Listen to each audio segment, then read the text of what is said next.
Hello? I office da laye.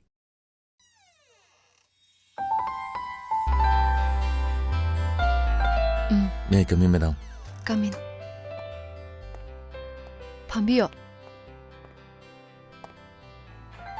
Ay nga later age. Bye.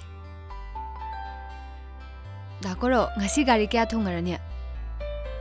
Madam, new model of Momo. Laliba April ki tang 3 tagi hojaraga IYAITHAKKI THAMBAL hariba film asi Epom media app ta sungjuna streaming tawba hojaraga ni maramaduna Manipuri da leibiriba amadi Manipuri wangmuda leibiriba isinau singna haiba film asibu yengpiningba leragadi haiba Epom media app asi download tawbiraga live streaming tawbiba yaragani loina na haiba film asi duplicate natragana piracy dagi Miam puna magna ngakthokpinaba amadi kanbinabasu nolukjari kaubiraganu Epom media app haiba ebasi download tawbiraga IYAITHAKKI THAMBAL haiba film si kaktana tonga film kya su yengba yabai khudongcha bijari is download Epom media app Model of Momo Yaga Punagari Trampan Tungrani, madam.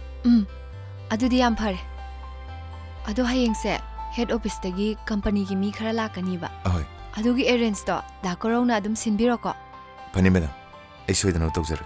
Aduga amanane hayengi board ki meeting do. Adugi karigumba khara khananaba horen last hour da dakoroga aiga amta unakise. Pani, madam. Adu haigi tawbane. Okay, ma'am.